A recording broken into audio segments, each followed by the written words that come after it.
Hello.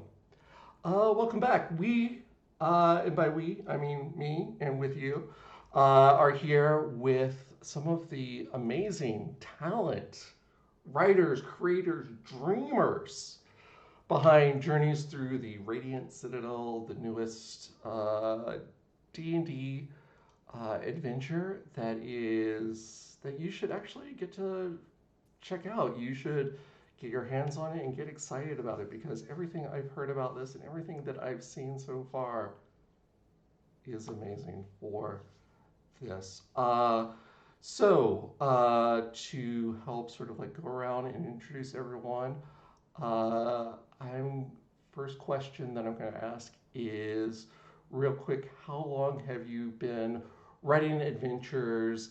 And tell us a little bit of your background in sort of the tabletop world. And I will start with Pam. Hi, I'm Pam Poncellon, and I'm coming to you guys from the Philippines. I have been designing, I guess, professionally since 2019. My tabletop career started in Big Bad Con in San Francisco. I got funded to go there, and that was a big surprise and also an honor since I was able to talk a lot about the Southeast Asian tabletop role-playing scene, RPG, SEA, which a lot of people still don't know about. I do design work, editing, sensitivity, and cultural consultancy. I also do community management. So you can hear me in Asians Represent. And so far, beyond this really cool project for D&D, I have also worked for a lot of Evil Hat titles. So under Powered by the Apocalypse systems, Blazed in the Dark systems. I have done Spire as well. And I've also done Starfinder. And I'm in the latest Hunter book for World of Darkness. So Ooh, I've a lot of stuff. It's always hard doing an intro like this because it's like, here's a lot of my things. ooh. I'm really happy about it. But You are everywhere, everywhere. Alastair, tell Hey, me about what is some of your background and some of the things that you've been working on. so I've been designing tabletop games since 2018. I started playing over like 20 years ago at this point. And I first started working with some smaller companies here in Mexico. And then I also wrote something for, I started some stuff for Evil Cat. I wrote for Pathfinder for the Knights of Glasgow. This one from D&D. And I mostly write for, like, I have my own small games project where we do like small indie kind of titles like The Maze, Descente, if you want to play Power Rangers in the Mesoamerican setting. Yeah, that was some board games we have also published. So yeah, I'm mostly working on that and with some wargame companies like Custom Play working on their wargame design team. Excellent. Mario, Uh, what is your background? How did it, what are some of the things you've been working on? yeah, so I started the way that I started designing was I started as a content creator for D&D. I started building a campaign world around the world that I was presenting on stream, and eventually that sort of evolved into people liking it and people liking my work, and I started getting work professionally around 2020. Um, since then, I've worked obviously Wizards of the Coast with Journeys and a couple of the projects that are on the way, unannounced yet. But I've been fortunate to sort of like continue that relationship for writing for D&D. I've also worked for MCDM for their. I've done a couple articles for their Arcadia magazine, and I've worked on other projects behind the scenes for them as well for the books that they are producing. I've worked for. I also worked for Hunter. I'm also on that new book that's coming out. That's why I was super excited. And Yeah, it's been a journey. Like I do think that for me at least, Journeys was a springboard to kind of like get a lot of um, just in general like get involved more with the industry, and it's been amazing. I feel very lucky, just like Pam. I've gotten to meet a lot of very cool people, and yeah, I'm looking forward to doing it more, I guess. That is absolutely fantastic, and I thank you again, all of you, for being here and sharing your time with us. to talk about journeys. And actually, Mario, I'm going to stick with you for just a second. Journeys through the Citadel. People don't already know. First of all, you can pre-order now, unless you're seeing this in the future. Then hello in the future. It will be available July 19th, 2022. But what is Journeys Through the Radiant Citadel? Well, Journeys Through the Radiant Citadel is basically it's an adventure anthology, which has been it's a type of product that has been presented before, but this is the first time that a book kind of invites like everyone involved in writing, and the majority of the people involved in all of the production of the book are people of color, and everyone who was brought to work on it basically drew from their own real world experiences and mythology and fantasy and folklore, and basically the book, in addition to offering a number of adventures and a central hub in the Radiant Citadel, it also offers like fully fleshed out locations, like societies, with based on real world cultures. Like, the one that I worked on is based on kind of contemporary Mexico. The one, Alistair has a more, pre-Hispanic take on it. That's Mexico as well. And we all sort of drew on what we know to make this as genuine as possible. So we're very excited to have everyone see it. I am thoroughly excited for this. Everything that I've heard about it just gets better and better for each of the adventures. Alistair, tell me a little bit about what you bring to your adventure and what people can expect for like some of the things that you're worked on. Like what are you most excited about for people to get to the table? So my adventure is basically like a race against the clock type of adventure. So you have like the whole location has this like near disaster, like always near a disaster zone. And the idea is that you have to prevent one of these big disasters from happening. So I'm very excited to see how the GMs and the players will balance okay, we need to rescue these people, but we also need like to stop this creature. And like everything is like very streamlined, where there are some decisions that if you are like too slow or you take like an alternative path, some people may have, like some builds may have already collapsed, and some people may already be lost and stuff like that. So basically, through the adventure, you will have to take these quick decisions on the moment in order to continue advancing. I think that's one of the most exciting points of my adventure, at least. Absolutely. Pam, yeah, Pam. Tell me about your adventure. Tell me about things that you are most excited about. Like what are you looking to bring to the table? And actually, tell me about. I think this is a first. You were telling me that there's like a bit of a. This is a bit of a first for D&D that you're doing. Yeah. Like for something that's been around for decades. It's hard to break new ground, but I feel like you are breaking important ground that should have been broken long ago. Talk to me. So I am the first local Filipino to do a Wizards of the Coast product. So beyond the fact that I'm flaming gay and I'm a woman, I'm also the first Filipino to go on WotC. Like this is first Filipino from my country, like as in literally based here, because Mackenzie is also Filipino, and they are in WotC as an employee. So we are kind of like historical landmarks, and our country's player base is super huge on D&D, so this is a super big deal for a lot of the people who like D&D.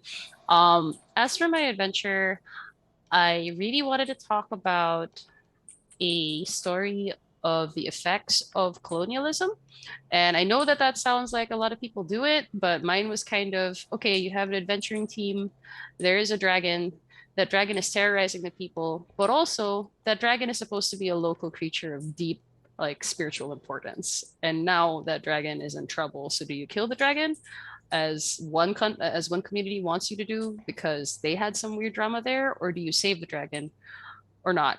And then there's also like a group of people that want to hunt it down for their own purposes. So like all of that also relates to the setting, which is a post-colonial setting, because many Filipino designers rightfully want to talk about a country of our country as like never colonized, because it is sort of a fancy for some people. But I wanted to talk about what happens if your country has liberated itself, but you still see the shadows of the effects of imperialism and other tensions beyond the surface, because like a colonized nation is never a monolith. Some locals did throughout history, when you do deal with former colonies, some local communities actually benefited from the presence of an invader, while others did not. So I kind of wanted to go into that with my adventure. That is a lot to get into, like to the table. Actually, I'm gonna stick with you for a little bit to just to follow up. Like, how do you dive into an issue that has obviously a lot of emotions, has a lot of questions, has a lot of bits and pieces that go into it, but then still have something that is fun for the player, as well as like people want to sort of explore. How do you get the player to explore something that might necessarily be the most comfortable thing or something that they Right. can learn from? Well, I don't know whether this is an unpopular opinion, but for me, I I just want to write from a place of honesty. And my honesty is not going to make everybody comfortable. I feel like a work that tries to make everybody comfortable is a work that is doomed to fail, and it's not going to tell a compelling story. So if I want to tell a story in an honest way, I have to be as nuanced as possible with it. So as long as I keep my own principles true, and try to practice that through my design, I think that even if not everybody in the audience will be able to understand the adventure, at least I'll be able to speak my truth. And other people who feel like they want to hear that truth will enjoy that adventure. So that's kind of where I write from. And I guess the fun parts come from professionals who help me along the way. Like I'm just a designer, but my design work, as with most people who do design work, like you need an editor, you need a sensitivity reader, you need a cultural consultant, you need art to make it come alive, you need a layout artist to make it look fantastic. And the guidance and mentorship that I get from people who have been around the block much longer with respect to D&D than I have, they're the ones who are like, okay, Pam, that's like a great idea, but also you got to think about the actual system here. And like you've got a whole bunch, like let's say you've got like a player group of 5 people, cool idea. How are you going to get the ball rolling? And then that's where the fun part comes in. Like, what kind of tables do you design for them? What kind of obstacles do you throw in their way? Where do you put all the fiddly bits and the stats, right? Um, I just really feel like you have to start from a position of knowing what you want to achieve and then working towards it step by step and trying to stay as true to that idea as possible, just cutting out the fat and stuff so that it is communicated as clearly as you could make it. So I guess that's how I'd answer that question. No, that's a great answer. And of course, I want to get back to Mario because we got a little taste of that of his adventure that he was putting together. But Mario, I want more. Tell me about what you are bringing to the table with your adventure. Yeah, in a way, I sort of, connect with what Pam was saying a lot because I do remember like way back when we were working on the book, I think we did have these talks of like, me wanting to represent a contemporary Mexican culture, but also sort of being hesitant about like, how do you represent a country that has been colonized and that has a culture that is the result of that without making it about the colonists, right? It's kind of like a weird ground to tread on, and definitely the having people, having the right, just the other writers, both like both of the people here have been immensely helpful in shaping my adventure. I remember like when we were working, we would go do co-writing do co-writing sessions together every once in a while. We had feedback. We would post our draft and we would get feedback on it. So I just wanted to mention that there's a lot of you know cross pollination between what we do, and also like we did have a lot of help in the way of like our story consultant Whitney Beltran. She was amazing, just like getting us everyone ideas on how to turn what we wanted to say into something that is dramatically appropriating, like that fit into the game part of the writing.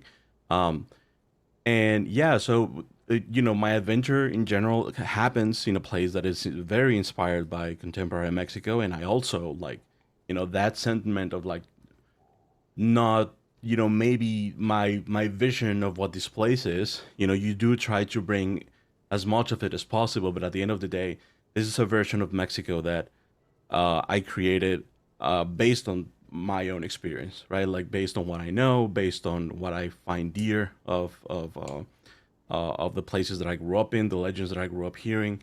um, and yeah, the result is San Citlan. It's a city that is very reminiscent of the cities of the north of Mexico, and it has also a lot of the tradition and the just overall aesthetic of small parts of all over Mexico, all over contemporary Mexico.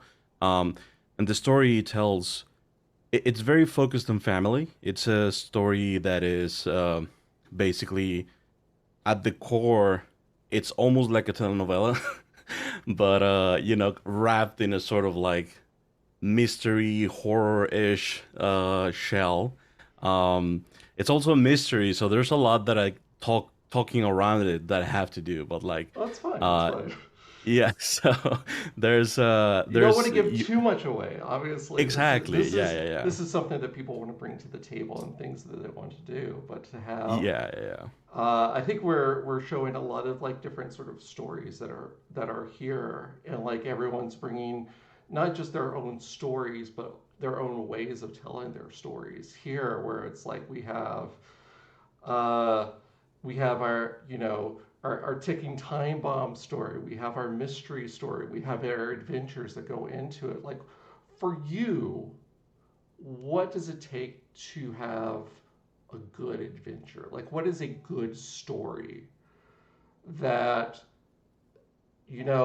as a writer, as a creator, yeah, you are having to you're almost having to create almost half of the dance, or maybe like yeah, 3/4 of the dance that are coming in, while you're yeah. waiting for your partner, which are the players, to come in and like perform like the rest of the dance for you. Like, what does it take for them to basically to dance to your rhythm?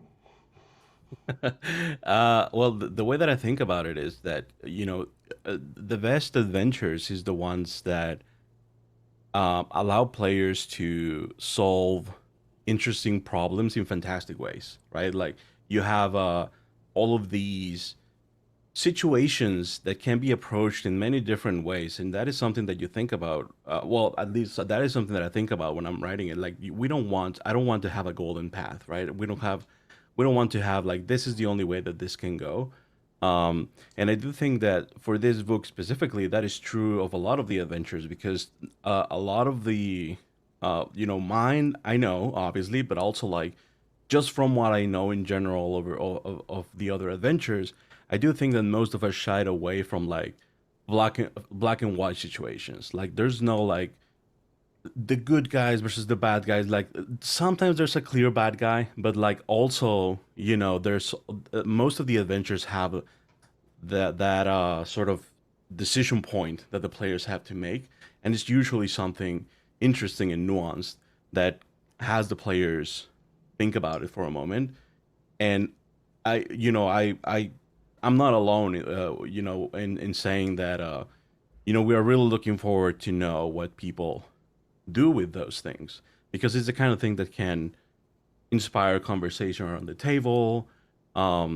You know, there's a lot of ways that it can be approached, and yeah, I'm just excited to see the way that people solve these things and approach them.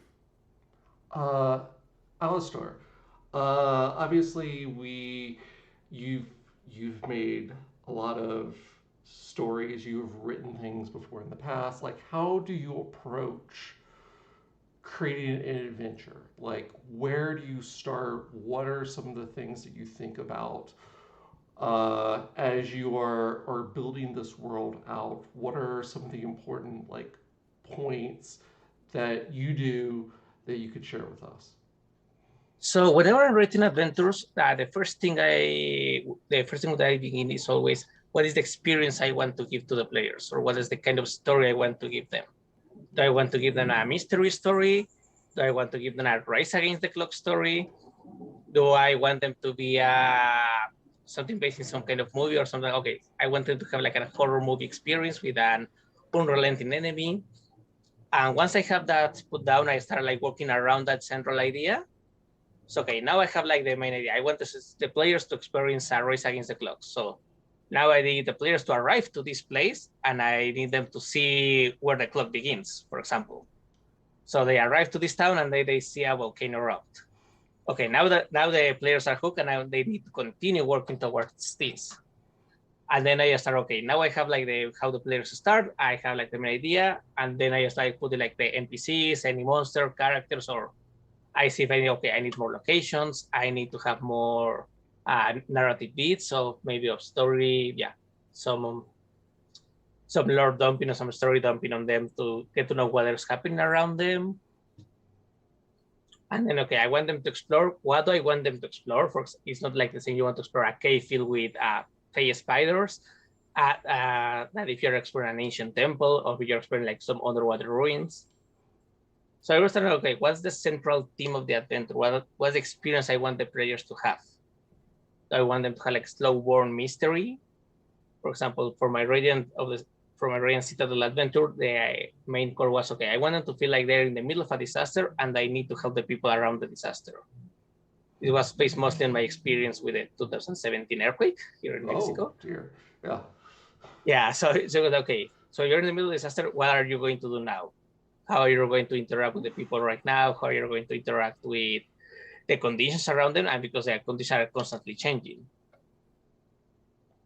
No, that's huge, especially that you are taking real world events, a disaster, something that you don't often see within a a narrative like that. Because once again, like what you're all talking about is like there's not like necessarily uh, a good or bad sort of person. Like for this one, it's a natural disaster. How do you fight an earthquake? How do you fight basically the land itself that's happening here, and how do you sort of save people? Like, what do you sort of judge that's going into it? That's immense. That is absolutely fantastic, and the fact that you're taking so many of these real world things and bringing it in to the adventures that you have, your experiences, culture, the way that even just like how you're thinking or approaching uh, things that in D&D or adventures in general. It doesn't even have to be D&D, but any sort of tabletop adventure that is out there that people often just sort of think about.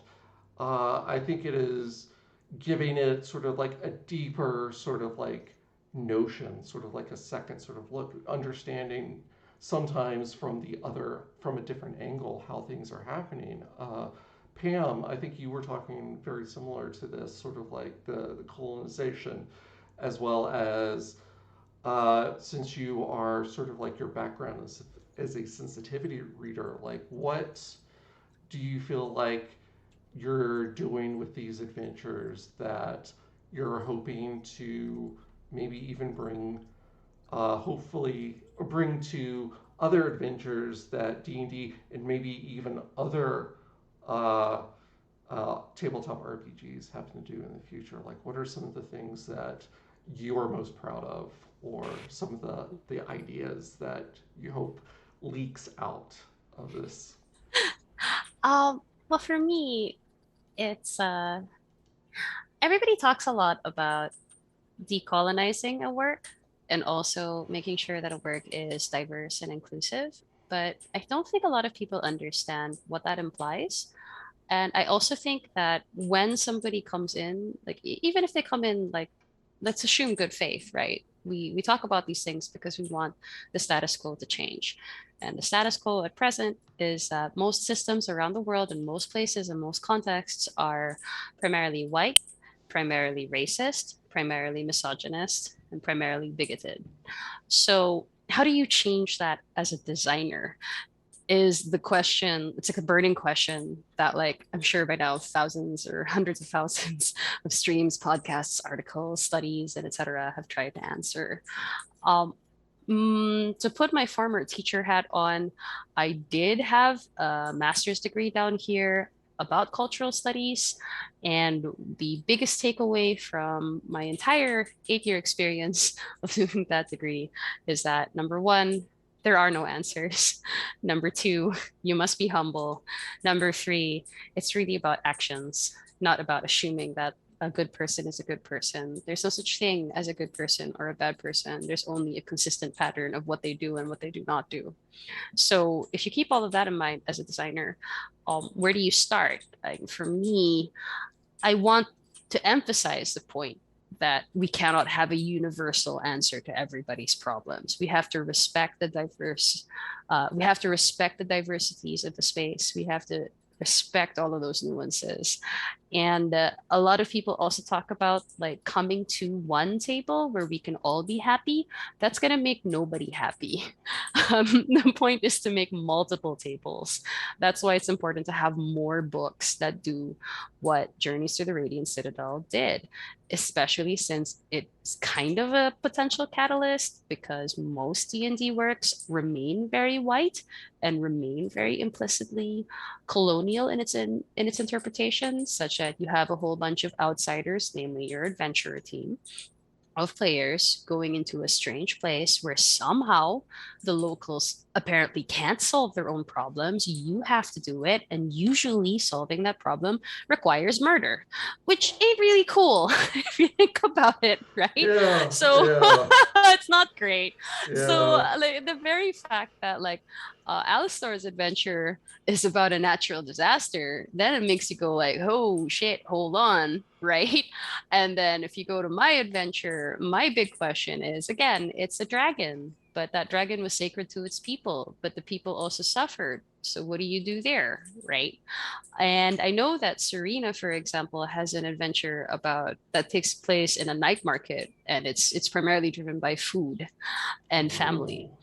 So the point is to create stories that shy away from using this one particular kind of violence. Now, I'm going to be the first person to tell anybody who's going to be watching this, I don't have a problem with violence in design. I know that some indie spheres of tabletop insist that you have to have like no combat, you have to make it soft, you have to make it etc. But like excuse my French, but I call bullshit on that because my very existence is violent to somebody. And to exist, I must also realize how I am complicit in certain forms of violence towards other people and how the system itself and the very existence of these systems is also violence. So whenever people say, don't put violence in my game, I'm like, all right, what kind of violence are you talking about here? And how do you portray that in design? How do you show that there are oppressions, there are tensions in the world? How do you explore that? Right. And since there's just a million different ways to do it, you might as well focus on what you know. And I guess that's how I go through things.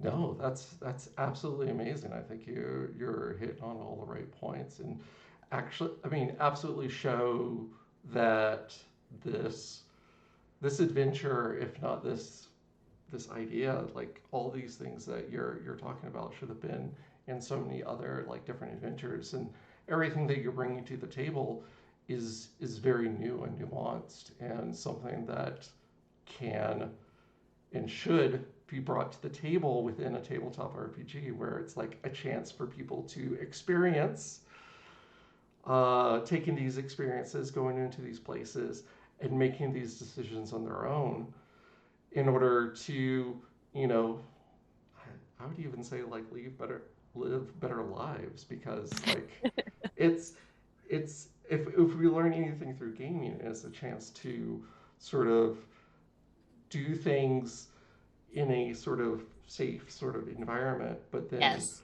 Yeah. also go out into an unsafe sort of world Hmm. Hmm. and practice some of those teachings as we're going into it. Uh, Yeah. yeah, it's absolutely amazing to be able to bring so much in one book, so many different ideas, so many different like voices. I mean, this is this isn't something that should remain with like within the pages, but I feel like it should be like, you know, splashing and reaching out to like so many other like genres. I feel like this should be something that people like point to and be like, okay, this is, here are bits and pieces that we can take and we should be bringing into our own stories, our own games, not just tabletop Yeah. RPGs, but maybe even books, movies, Mm. video games, things like that as we're going into it, because everything that you've said so far is just like, yeah, this is ways that we can interact with these ideas and in a meaningful way that's not exploitative. That's that's listening to the people that are there. Mario, uh, tell me like what what are some of the lessons that you've learned or you've picked up while like while talking to everyone else and making these stories. I think what you just said is very important. Like just engaging with the stories that we're putting out there in meaningful ways and like making them part of the conversation is something that I really hope this book encourages people to do more, because there's a lot of there's always the part of like, there may be white people out there who are like, how do I play with this book and try to be respectful. Wouldn't it be, that someone might be afraid to play, for example, in San with all Mexican characters, and maybe they're all white, or in one of the locations is inspired by the Black experience, like the one like God's Breath from Aaron Roberts, and that's a difficult question, but also like I do think that I hope this, having this book be engaged with, instead of, because many times before, the problem with having a culture that is not your own in your game is that almost every time it is used as decoration, right? It's like, basically you create a world where everything, the systems in the society, the people, the culture, everything is white, but they dress in Indian clothes, so, and they have Indian sounding names, and so this book is, it's something that is created with well research, and it's it comes from a genuine place from the writers. So everyone who is sort of uh, questioning how do they engage with it is by making it part of the conversation, right? Like making not only do not only use this as decoration, but like bring people of color to play with you. Um, Ask questions from people of color that might be of the culture that you want to portray, and like make it just, I hate to keep like going back to the same point, but make it part of the conversation, Yeah, like engage with it, and really look into what you're playing with. And I do think that this book helps with that a lot, just out of the box. But also, I do hope that when people look at these adventures, they are encouraged to go and look at all of the inspiration that went into making this. That would be really cool. absolutely. I 100% agree. Alistair, uh, we talk about Mario mentioned, uh, you know, a lot of our adventures have people uh, dressing up, but not doing it in a sort of a meaningful way. How do you create meaning? How do you create like something that's meaningful within sort of the uh, in the adventure that it's not just it's not just dress up. It's not just sort of like the things that we have done before within the adventure, but like we're now thinking meaningfully. We're thinking about culturally. We're thinking about like you are in this place rather than you are. Yeah, you're just sort of dressing up. You're sort of like letting it wash. So one of the main points I think that all of the writers in Radiant did was we give the cultures like an actual backstory, actual meaning, and like actual purpose and agency in their own locations. So like all of the different locations, they are like, yeah, they're I don't see real like they're like existing places, and they have like their own internal factions, internal conflicts. And just a player, you can make a character from that location, or you can be like a new arrival, and then you can adapt to this new place. It's less like yeah, this is just like a skin change in your standard fantasy troops. Instead, it's more like an actual place, an actual location that you can interact with. You can talk to the people there. Like we have the different NPCs that give you an insight on how the place works. So you may play as a visitor, but whenever you're there as a visitor, you're not like playing dress up. You're actually interacting with these people and seeing how they live, how they interact, how they deal with the different problems they have. And then you became part of that story. In my particular case, like the idea of the setting is that anyone can help. It has like a very strong focus on community. And the idea is that anyone can help. You can be from the location, you can be from other places. If you're willing to help the people around, you're more than welcome to come here. So it's more of it's more on the idea that you don't have to come here and save us as we're saving ourselves, but you're more than welcome to help. Excellent. Yeah, yeah. I again, getting the idea that you are not taking the white savior trope, and actually, you know, uh, you know, people that can actually figure things out because you live in the village and you actually know how shit works. So I And yeah. if I can just mention Go, something, go, but go. because Please, I please. found like very interesting both in what Alistair said and something that Pam mentioned before, which is like all of our locations, they all have problems. Like none of them are like these sort of like utopian situations. They all have very real problems, societal problems. Mine, for example, has a very deep um has some very deep unjust disparities, economically, and that they in a way reflect the way that Mexico has evolved over the last 100 years, and like that is something I know that every location has something like that. However, that is not something that adventurers can just like come and fix, Yep. because it's like we Yeah. all have characters who are like, yeah, we're working on it, but people have been working on this for decades. I mean, you're not going to come here and fix our problems. And I think that's something that's very interesting, and it kind of diverts from traditional D&D, where as Pam was saying, like people come to these places and kind of fix their problems and then move on to the next location that needs them. um so it's more like, let's engage and understand why these problems are happening. And I do think that's a point when you'd really have that sort of engagement.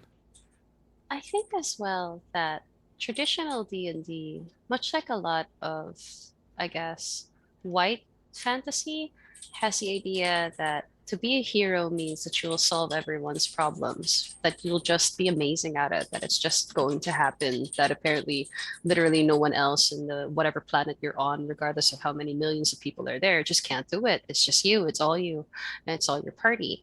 But if you live, for example, in a context like mine in the Philippines, where community is basically forced to handle all of their shit together. That you can't trust the authorities. You cannot trust whatever God you believe in. There's just you, your friends, your loved ones, and your family, right? The definition of hero, I think, would change because to be a hero is to understand that you are facing a context that is oppressive, terrible, and violent at this moment. It is an intergenerational issue. It will not be solved solely on your actions, but you can get the ball rolling. So you might die old and gray and not see the future that you're building, but you took the first few steps. And while as a designer, when you have Radiant Citadel in your hands, I cannot dictate what you will do with any of our adventures. If you want to still be the one awesome hero, sure, go ahead. If it's your shtick, it's your shtick.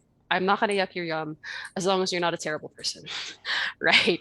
Right. But I hope that since we work so hard coming up with these ideas and that we all spoke our truths, as I said earlier, I hope that you'll be challenged in your play and in your future design work to think about that, the redefinition of what heroism is, the idea that building a future takes time, blood, sweat, and tears, but also that you are not alone, that there will be other people who will do it, that there were other people before you, and that is a constant conversation and it will evolve with time.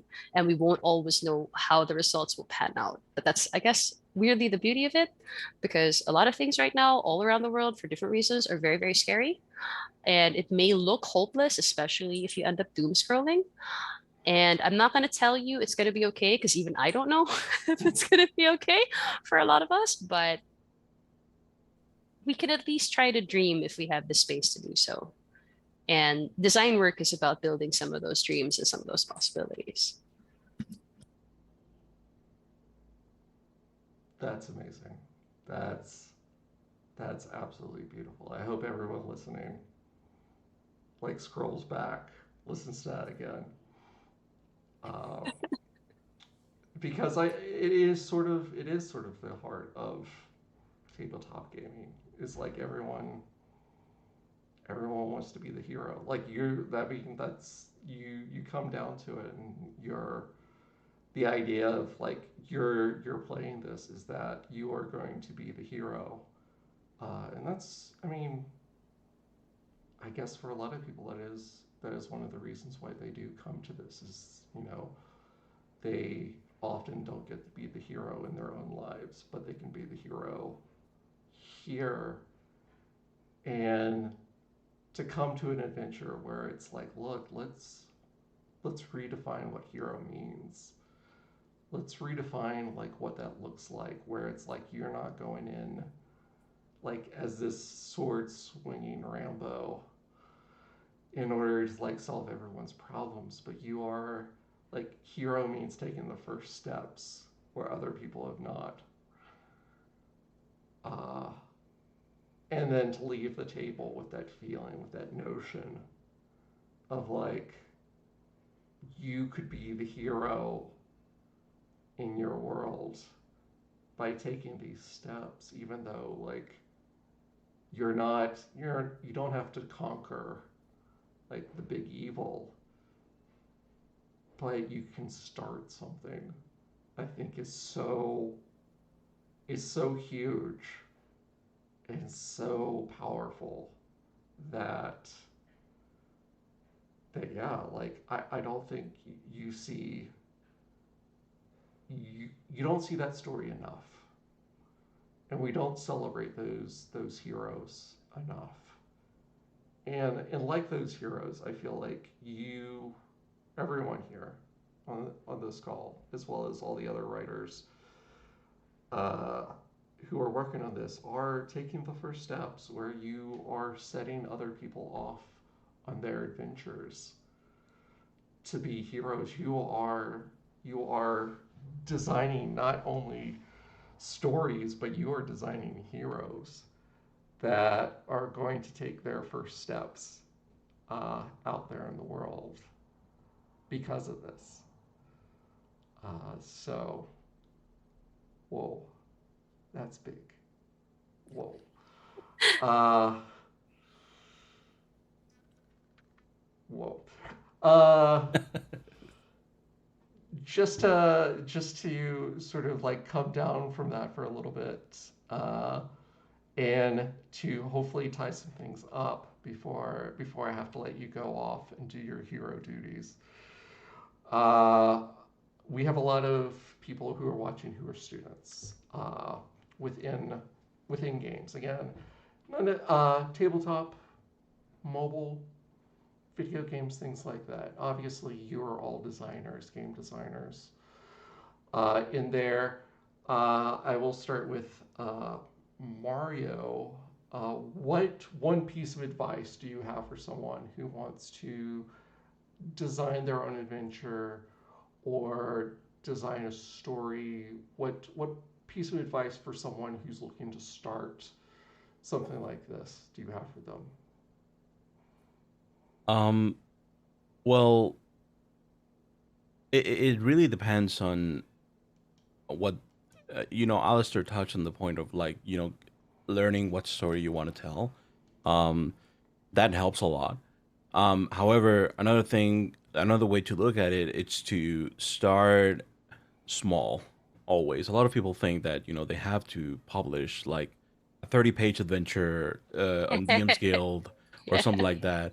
Like I know people who are right now working for WotC and they started like a one-page spell, and that was their first thing that they Yeah. did. Um, just the important thing is to get started and to get start um doing things just for the purpose. I know it kind of, I always feel bad telling people to do stuff because it sucks to be told that to do stuff and not get paid for it. But building a portfolio and having sort of like something that you can show to someone when they're looking for a writer, it's super important. That was the game changer for me, and I did a lot of writing just on my own that I didn't show for anyone for years. And then when I lost my job in 2020, I was like, I'm just gonna open a Patreon and publish all of it there, and that changed my life. People looked at Oh, that and they liked it, and I started getting jobs.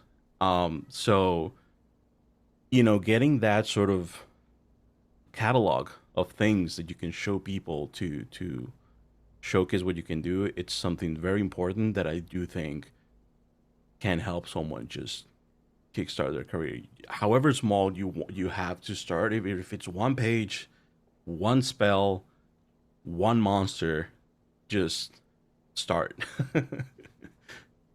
absolutely. Alistair, Yeah. same thing. So my main advice, and this was something that has like run like several Kickstarters and some smaller awards, is it's never going to be perfect. Just get it out. Yes. Like no matter, Yeah, yeah, because it will never be perfect for you. You will always start saying like, oh no, I missed a typo here, or oh no, I could Yeah. probably extend this adventure a little more. Just like, you know what, this is mostly finished. As with a friend, say your friends, okay, it's mostly finished, and get it out.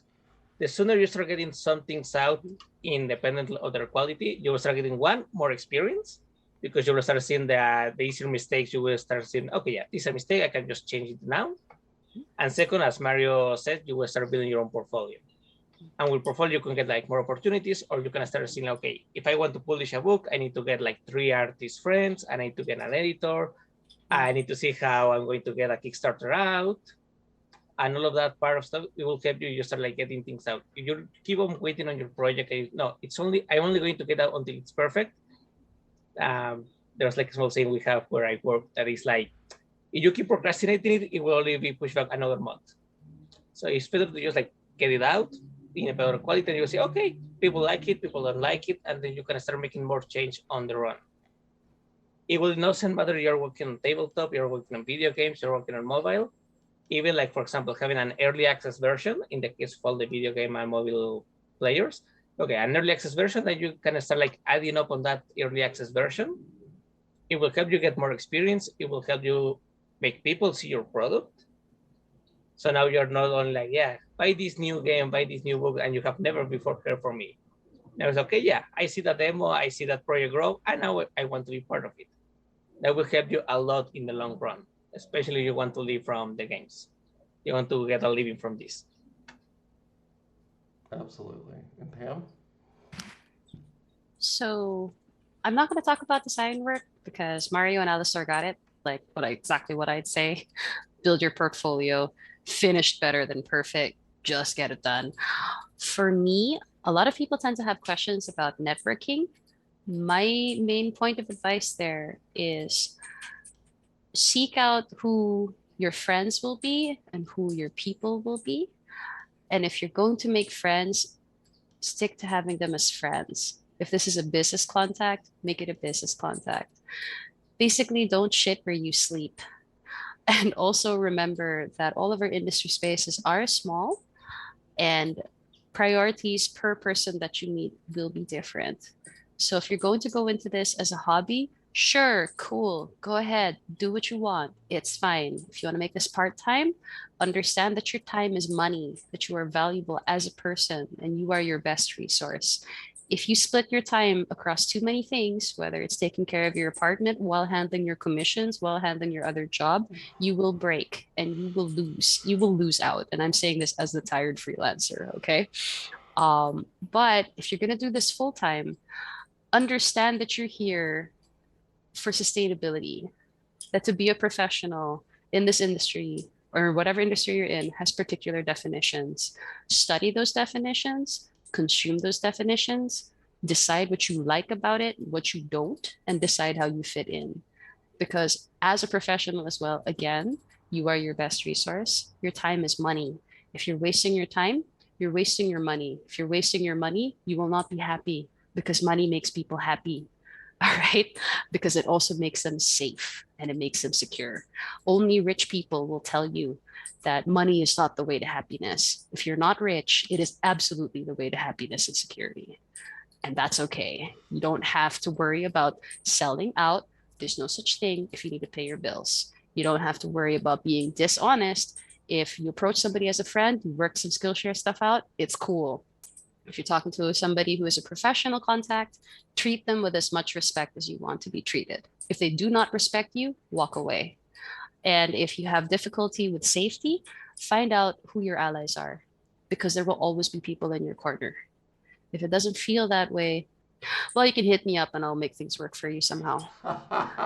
So that's my advice when it comes to networking. Lots of folks keep telling me, but you got to be fake, you got to be plastic. I'm like, oh no, it doesn't work that way. Come as yourself, work it out, be accountable, learn from your mistakes. You can recover one way or another. And also, if this industry doesn't work out for you, and that is something that happens to some people, that's okay too. It doesn't make you any less of a person. Don't define yourself solely by your work. Absolutely. Again, wonderful words. It's so true. Every single one of them. And with that, I'm going to say thank you all for being a part of this. Again, Journeys Through the Radiant Citadel is now up for pre order. Unless, again, you happen to be in the future where it's past July 19th, where you can actually pick it up. You should probably do both. You should pre order it, you should pick it up, you should tell your friends about it. Share it to as many people as possible. I would love to see many, many more books coming out of this. I want this to be, again, the beginning of a journey. This is the first book to change not just the way that we look at adventures, but hopefully the way that we come to the table to talk about stories. I would like to thank Pam, Alistair, Mario for joining me today. Uh, where can people find you, follow you, see your work? What can they do? Mario, let me start off with you. You were talking about people. You have a Patreon. You have what? How can people find you? Yes. Well, the easiest way is Twitter. I'm there as Hilarious. I do stream sometimes, but that is becoming less and less frequent because I have less and less time. But if you're into that and also hearing me, I mean, I mostly speak Spanish when I stream because that's what I'm comfortable with. And that's on Twitch as El Warriors too, twitch.tv/Elwarriors. I do have a Patreon, but if I mean, obviously, I appreciate people who support me a lot. But however, just know that is, yeah, just know that it's kind of a support Patreon, and it's not something that, I mostly just interact with the people there. It used to be that I would do monthly sort of deliveries there, and that obviously, as I started getting more work, it has I have less and less time. So now I use it mostly for people who want to support me and just tell them what I'm working on. And if that's your thing, I'm also there as Hilarious. So yeah, everything is appreciated, obviously. Obviously, it sounds like people just need to give you more money so you can get more. I mean, I'm not gonna say no. That's what I'm hearing. That's what Yeah. it seems like to me. Give them all the money so you can make some more monthly content. So Me Exactly. too. there you go. Me Let's how can we give you money, Pam? So I'm the dovetailer on all of my socials. I'm primarily on Twitter. I barely use Instagram, but if you want to see my cats, I will occasionally post on Instagram. Yeah. I'm I'm also the dovetailer on Twitch, wherein I am trying to stream more, but really failing at it because I'm kind of super busy. But yeah, dovetailer on Twitter, IG, Twitch. I do have an itch, which is also the dovetailer, so you can check out the games that I've made. And I have what you call a card, but you'll find the link to my website and stuff on my Twitter anyway, so it all kind of just comes together. So that's me, the dovetailer, Pam Poncellon. Look me up. Maybe see me stream Final Fantasy 14 because if I'm not living in Manila, I'm living in Eorzea. It's one or the Oh my other. god, we have So to talk. Yeah, I didn't know you played. oh, oh, Yeah. sir, I'm a savage raider. So Ooh. Oh god. Okay. I'm a bona fide nerd. So yeah. Love it. Love it. Awesome. Alistair, how can people find you? So nearly all of my socials are Alastor GB. I already read it on the chat. So mostly my English content is in Twitter, where I mostly publish what I'm doing in design things. In TikTok, my TikTok is mostly Spanish design content because I try to have like more my main language. I'm from Mexico City. And if you want to see like all of my other design work outside of WotC is at Axo Stories, which is how I'm on Drive Through RPG, and we have several Kickstarters. Yeah, I also have Instagram, but that's like mostly for my Polands in videos, so I don't think you will want to see that. That's fine. And my cats. Well, we want to see, as we've learned, we want to see cats. So, I thank you, each and every one of you. This has been amazing, enlightening, and again, the first steps of a hero's journey. Heroes, each and every one of you, and I look forward to all of your many adventures after this. And with that, we'll talk to you later. Thanks.